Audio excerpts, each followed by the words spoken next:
Hello everyone, कैसे हो आप सब लोग। आई होप कि आप सभी बहुत अच्छे होंगे। तो आज की वीडियो में हम लोग यहाँ पे बात करेंगे अपने ओवर द काउंटर सेल्स के बारे में, जो कि हमारे यूनिट 4 का लास्ट चैप्टर होने वाला है। तो इस वीडियो के बाद हमारी यूनिट 4 भी यहाँ पे कंप्लीट कवर हो जाती है। बाकी इसकी जो भी नोट्स है वो आपको हमारे ऐप पर देखने को मिल जाएगी।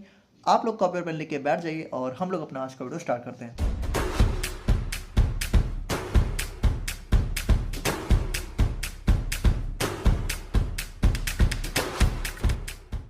तो बात करें हम लोग यहाँ पे ओवर द काउंटर सेल्स के बारे में, तो देखिए सिंपल सी बात है, ओवर द काउंटर हमारी वो ड्रग्स होती हैं जो कि बिना प्रिस्क्रिप्शन के हमें मिल जाती हैं।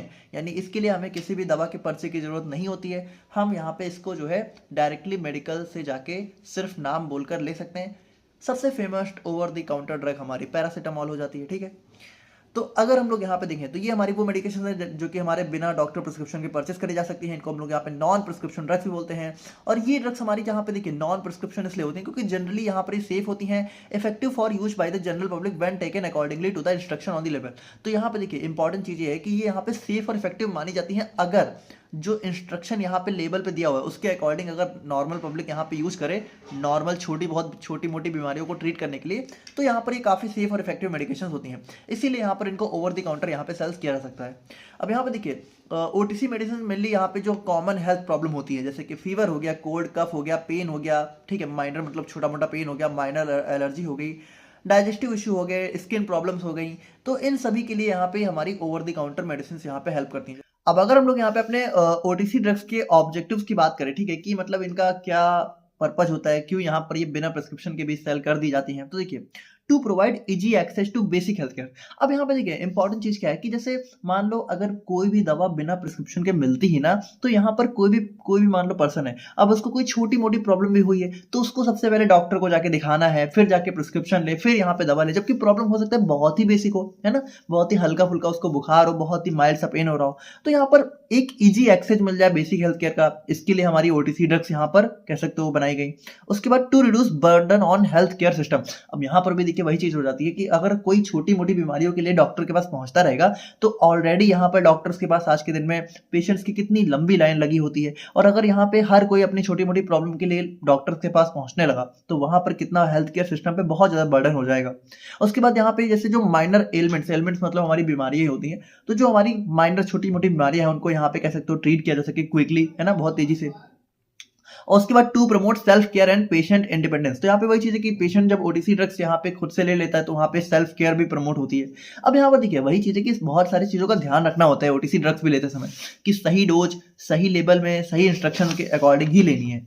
अब अगर हम लोग यहाँ पे अपने कुछ टाइप्स ऑफ ओटीसी मेडिकेशंस की बात करें तो देखिए जैसे ओटीसी मेडिकेशन जैसे हमारी एनाल्जेसिक मतलब कि पेन रिलीवर, तो यहाँ पे देखिए भाई जो हमारा पैरासीटामॉल हो गया, आइबुप्रोफेन हो गया, ये सारे हमारे एनाल्जेसिक की तरह भी काम करते हैं, ठीक है। एंटीबायोटिक्स, तो एंटीबायोटिक्स में भी हमारी जैसे कुछ हमारी ऐसी एंटीबायोटिक्स हैं, वैसे ज्यादातर एंटीबायोटिक यहाँ पे प्रिस्क्रिप्शन ड्रग्स ही होती हैं, बट कुछ हमारी ऐसी एंटीबायोटिक होती हैं जो कि ओटीसी में भी मिल जाती हैं, ठीक है, as a over the counter drug. उसके बाद हमारे कफ सेप्रेसेंट वगैरह हो गए, जैसे कि कफ सप्रेसेंट में मान लीजिए बेनाड्रिल का ऐड आपने बहुत सुना होगा, ठीक है। तो बेनाड्रिल क्या है, एक टाइप की ओवर द काउंटर ड्रग ही तो है, जिसके अंदर हमारा मेन कंपोनेंट हमारा क्या होता है, डाइफेनहाइड्रामीन हाइड्रोक्लोराइड। तो उसी तरीके से बहुत सारी हमारे एंटी एक्ने ड्रग्स होती हैं। एनसेड्स में अगेन हमारा पैरासीटामॉल आप ले सकते हो। उसके बाद जो हमारे एंटीसेप्टिक लोशंस होते हैं, डीकंजेस्टेंट, ठीक है, जैसे कि हमारा विक्स वगैरह हो गया। और उसके बाद हमारा एंटासिड्स जैसे कि हमारा डाइजीन वगैरह हो गया, ठीक है, मतलब ये ब्रांड नेम है। बाकी कुछ हमारे बहुत सारे एंटी फंगल क्रीम आती है जैसे क्लोट्रिमाजोल हो गया, और एंटी हिस्टामिन ड्रग्स हो गई, ठीक है, और स्मोकिंग सेसेशन ड्रग्स जैसे कि हमारे निकोटिन के जो है हमारे चिंगम्स हो गए। तो ये सारी चीजें क्या है, एक हमारे ओटीसी मेडिकेशन है जो कि हम लोग यहाँ पे बिना प्रिस्क्रिप्शन के भी ले सकते हैं। अब यहाँ पे ये नहीं कि इन सब के अंदर जितनी भी ड्रग्स हैं वो सारी ओटीसी होती हैं, कुछ ड्रग्स ओटीसी होती हैं, ठीक है, वो डिपेंड करता है, ठीक है। अगर बहुत ज्यादा सीवियरिटी है तो वहां पे प्रिस्क्रिप्शन ड्रग्स ही लगेंगी, तो वो डिपेंड करता है। वही चीज है ना, देखिए ओटीसी मेडिकेशन यहाँ पे एक माइनर, ठीक है, छोटी मोटी बीमारियों के लिए बनाया गया, ये नहीं कि कोई बहुत ही मेजर डिजीज है वहां पे हम लोग ओटीसी ड्रग्स लेके जा रहे हैं, तो वो चीज हमें देखनी होती है। अब अगर हम लोग यहाँ पे देखें कि किस तरीके से ओवर द काउंटर ड्रग्स की यहाँ पे सेल होती है, तो प्रिस्क्रिप्शन ड्रग्स देखिए, जो भी प्रिस्क्रिप्शन ड्रग्स होती हैं वो हमारी शेड्यूल एच के अंदर आती हैं, प्रिस्क्रिप्शन ड्रग, ठीक है, ओटीसी नहीं।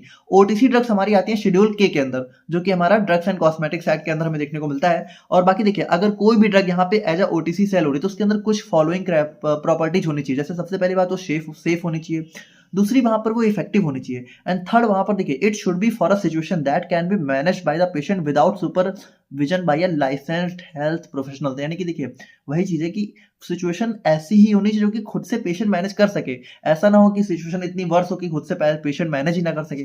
तो ये सारी चीजें यहाँ पे ध्यान देनी होती है। अब अगर हम लोग यहाँ पे अपने ओटीसी ड्रग्स की कुछ एडवांटेजेस की बात करें तो एडवांटेज क्या है कि भाई इजी एक्सेस मिल जाता है, कन्वीनियंट एंड क्विक हो जाता है ना, माइनर हेल्थ प्रॉब्लम के लिए। उसके बाद यूजुअली अफोर्डेबल, अब जितनी भी ओटीसी ड्रग्स हैं वो जनरली अफोर्डेबल ही होती हैं, बहुत महंगी नहीं होती हैं। उसके बाद हेल्थ केयर फैसिलिटीज पे बर्डन यहाँ पे रिड्यूस होता है। तो वही सारी चीजें जो हमने अभी देखी। अब यहाँ पे कुछ डिसएडवांटेज भी हो जाते हैं, जैसे कि कभी कभी हो सकता है कि जो भी दवाएं हमारी उनका मिस यूज हो जाए, ओवरडोज हो सकती है। कभी कभी ऐसा हो सकता है कि जैसे कुछ ओटीसी ड्रग हैं, अब हो सकता है पेशेंट को बहुत ही सीरियस बीमारी हो, लेकिन मान लो उसने कोई ओटीसी ड्रग ली और उसको हो सकता है शॉर्ट टर्म रिलीफ मिल जाए, लेकिन जो बीमारी है वो बहुत सीरियस है, तो वो हो सकता है धीरे धीरे यहाँ पे और ज्यादा सीवियर ही होती जाए, हो सकता है और ज्यादा मतलब वो कह सकते हो हार्म करे पेशेंट को आगे चल के। तो यहाँ पे मतलब कह सकते हो जो हमारी ओटीसी ड्रग्स हैं वो हमारी सीरियस इलनेस को मास्क यानी कि छुपा सकती हैं। यानी पेशेंट को ऐसा लग सकता है कि वो ओटीसी ड्रग से ठीक हो गया, लेकिन एक्चुअल में वो ठीक नहीं हुआ, बल्कि सिचुएशन और खराब हो सकती है आगे चल के।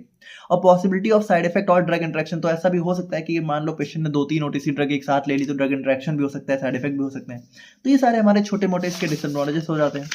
अब अगर हम लोग यहाँ पे देखें अपने rational use of OTC drugs के बारे में, तो देखिए रैशनल मतलब कि ओटीसी ड्रग का सही इस्तेमाल कैसे हो, यानी ओटीसी ड्रग्स का जब जरूरत हो और सही जगह पे कैसे इस्तेमाल होना चाहिए। तो यहाँ पे देखिए एक चीज आप समझिए, in India most of the drugs can be purchased over the counter without prescription and this result in drug abuse mainly of antibiotics and other potent drugs. अब यहाँ पे इंपॉर्टेंट चीज क्या है कि देखा जाए तो हमें सिर्फ वही ड्रग ओटीसी मिलनी चाहिए जो कि एक्चुअल में ओटीसी है, लेकिन इंडिया में आपको पता है इंडिया में क्या सिस्टम है कि बहुत सारी ऐसी दवाएं जो कि प्रिस्क्रिप्शन ड्रग्स हैं वो भी जो है as a over the counter drug यहाँ पे दे दी जाती हैं। मतलब ऐसी दवाएं जिनको बिना प्रिस्क्रिप्शन के नहीं देना चाहिए वो भी यहाँ पे पेशेंट को मेडिकल वाले प्रिस्क्रिप्शन के बिना दे देते हैं, क्योंकि उनको भी यही है कि अपनी सेल्स बढ़ानी है, वो यहाँ पे इतना रूल्स एंड रेगुलेशंस को फॉलो करना ही भूल जाते हैं।